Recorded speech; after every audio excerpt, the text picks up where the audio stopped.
Thanks very much, Chris. Thank you all for coming. I'm Chris Dorsey. I'm with IowaPolitics.com, and we would like to welcome Senator Chris Dodd to our Cookies and Conversation with the Candidate event. First of all, I'm going to open it up to Jordan Oster, who is the president of the Drake University Democrats.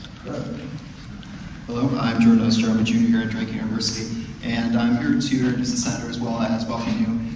This is a part of our long-range series in partnership with Drake University and IowaPolitics.com. Drake has made a big commitment to getting students actively involved in politics and the caucuses and being engaged citizens. Luckily, Iowa provides a great opportunity for that to happen. With the Drake Caucus Project, which has been run by Professor Rachel Caulfield, unfortunately she's unable to be here today. We've been working to inform students about activities that have been going on as well as bringing candidates to campus. But today we're here to welcome Senator Chris Dodd. He was elected to the Congress in 1974 and to the Senate in 1980. He's got many legislative accomplishments under his belt, including the Family and Medical Leave Act, which definitely took a lot of legislative clout. He also has been the chairman of the Senate Banking Committee, where he's done good work there, especially with the questions of subprime mortgage lending. And with his campaign now, he's leading on issues such as restoring constitutional rights and ending the war in Iraq. So with that, I'd like you to come here and do Senator Chris Dodd. Very good.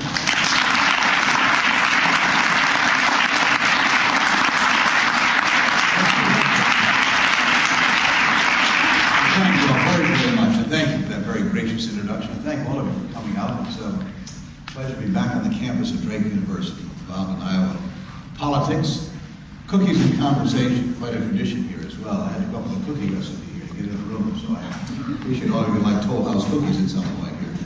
And let me take a couple of minutes. I think Chris would like just a few minutes of sort of an overview of why I'm running for the presidency, what I think are some of the major issues, what I think I bring to this candidacy here. I never sought this office in the past. As you heard in the introduction here, I was elected to the House and then to the Senate, where I've been elected 8 times by the people of Connecticut to the United States Senate, to the House of Representatives. I've enjoyed immensely my work there on issues involving children and foreign policy questions, financial institutions over the years. But like many of you gathered here and others not in this room, grew more and more concerned with each passing year over the last 6 years with the direction our country was going in both at home and around the world, and decided that while you could do a lot in the United States Senate, and I don't minimize that at all, I decided that if I truly wanted to see a changing direction here at home, in terms of domestic policy as well as a changing direction around the world, that there's no other office that allows you to create that kind of change than the Oval Office, the Presidency of the United States. And while I'm fully aware that I'm not as well known or as well financed as some candidates that are seeking caucus support here on January 3rd, I have a tremendous amount of confidence in Iowa voters. Having watched over the years and participated in one way or another as a former chairman of this party from Bill Clinton back in 95 and 96, I have a good idea of how to win national elections and have watched the Iowa caucus process. And one thing I know very certainly about Iowa caucus attendees, you're not terribly impressed by celebrity or money. You make up your own minds. And you don't like being told by outsiders how you're going to vote here. So I welcome the opportunity to make my case to you this morning and talk about a couple of these issues, and then open up the floor for that good conversation that we'll have here this morning on anything you want to raise at all, in true Iowa fashion here, that good conversation back and forth. The oath of office that the next president will take on January 20th, 2009, requires what every president has been asked to do over the last 220 years of history of our country. And that is to promise that you're going to uphold and defend the Constitution of the United States. And secondly, of course, to keep our country safe and secure. Well, that's not part of the oath. That's certainly a major responsibility, if not the major responsibility of the next president. So I want to talk briefly about the Constitution and about safety of our country this morning, not to minimize other issues here, but to stress those in particular. Because I feel very strongly that what this country has gone through in the last 6 years is an assault on our Constitution. I come to this issue not by briefing, book, and memo. I come to this issue because I was raised in a family where this conversation went on almost nightly.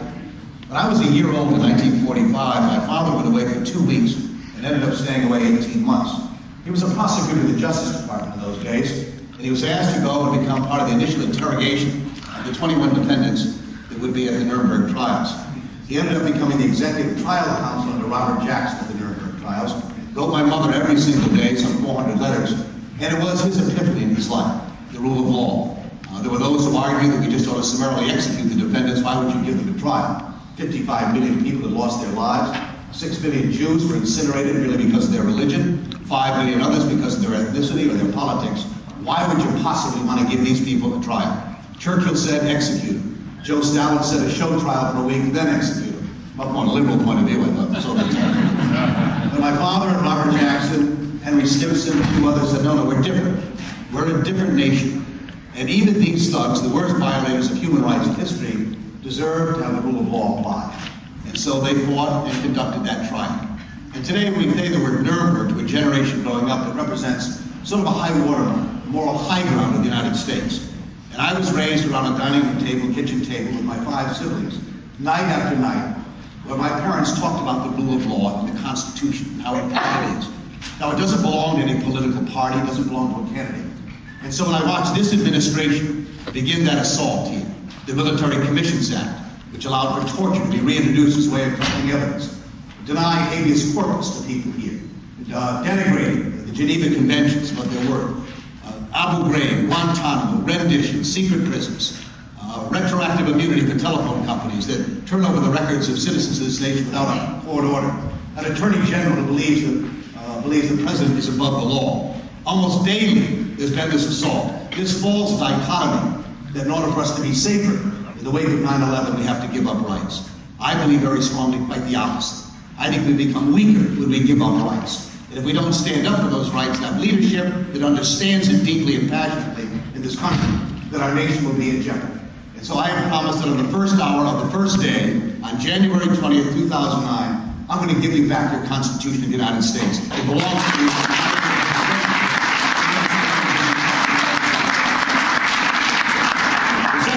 I want to briefly touch on here, and obviously one of the major importance that England has been is the conduct of this war in Iraq here, and where we're going with it here. I believe very strongly, again, that we've done all that can possibly be done in terms of opening up the opportunities for the Iraqis to decide whether or not they want to be a nation state.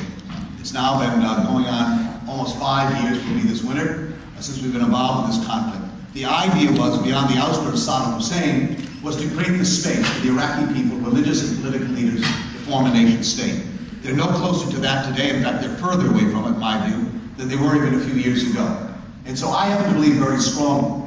I'm the only Democratic candidate running for this office that's worn the uniform of the United States military. I served in the National Guard and the Army Reserves. I'm no warrior. Let me emphasize that too. But having been through this a bit, I understand somewhat more, I think, than others, the importance of recognizing what our men and women in uniform have done. And while I fundamentally and profoundly disagree with the policy and believe it's failed, I also have utter respect and admiration for the men and women in uniform who've done an incredible job under the most difficult of circumstances. I ask every audience I'm with that even though you may disagree with the policy, to join with me at least for 5 seconds and say thank you to the men and women of this state and across the country who are serving right now in Iraq and Afghanistan. Join me just in a round of applause.